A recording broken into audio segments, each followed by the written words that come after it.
కోసం చక్కగా శ్రేయాన్ స్వధర్మో బిగును ఒక పరధర్మో సునిశ్చితాత్ స్వధర్మే నిధనం పరధర్మో భయావహ.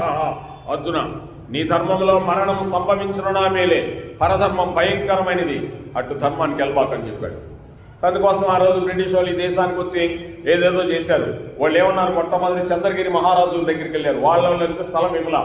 చంద్రగిరి మహారాజు దగ్గరికి వెళ్తే ఇంత స్థలం ఇచ్చారు, పోనీలే వ్యాపారం చేసుకున్నారు.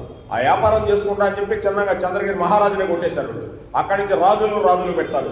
అంతేనండి, ఆ ధర్మంలో వెళ్ళిపోయావనుకో నీకు నాకే పెడతారు. ఆ తల్లిదండ్రులకి, అన్న చెల్లెలకి, అక్క తమ్ముళ్ళకి, వాళ్ళకి, వీళ్ళకి అందరికి తగులు పెట్టేసే లాస్ట్ వాళ్ళు అప్పుడే నిలబెడతాడు.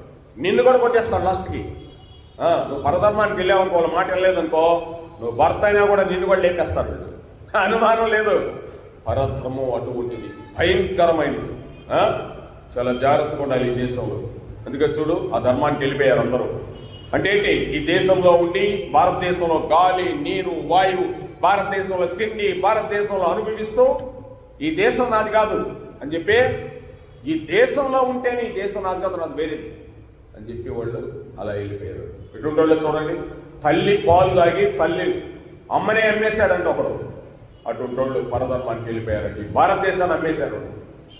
బికాస్ ఆ ధర్మానికి వెళ్ళదు. అదే ఈ దేశంలో పెట్టిన క్రిస్టియన్ మతస్థులు, అదే సుల్తాన్లు, ఇవన్నీ కూడా పరమతాలు. ఇవన్నీ కూడా భయంకరమైనవి. ఈ దేశం సస్యశ్యామలమైన దేశం. అదే కృష్ణుడు చెప్పేది భగవద్గీతలో. ఈనాటిది కాదు, ఇది కోట్ల సంవత్సరాలది. ఎందుకు చెప్తున్నాడు, ముందు రోజుల్లో ఎన్ని వస్తాయి అని తెలుసు.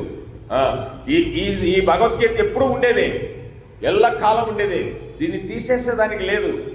ఏదైనా తీయచ్చు, కానీ ఇది తీసేదానికి లేదు. అది బాగా గుర్తుపెట్టుకోవాలి మనం. రేపు తిరుమల కొండగాడ ఉండకపోవచ్చు. ఈ కలియుగం అయిపోతేనే తిరుమల వెళ్ళిపోద్ది, మరి భగవద్గీత ఉంటుంది. అర్థమైందా?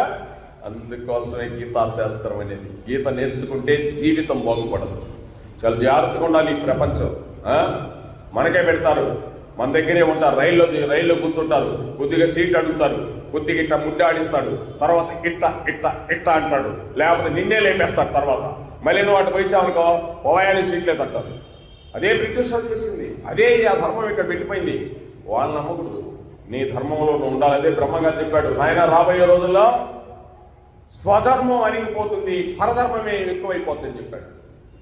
పరధర్మం ఎక్కువైపోద్ది అన్నాడు ఆయన బ్రహ్మంగారు. నిజంగా అందుకే పరధర్మానికి వెళ్ళిపోయారు. చూడు ఈరోజు భ్రష్టులై తిరుగుతున్నారు, భయంకరులై తిరుగుతున్నారు. కాబట్టి మన ధర్మంలో మరణం సంభవించిన మేలు కృష్ణం పొందే జగన్.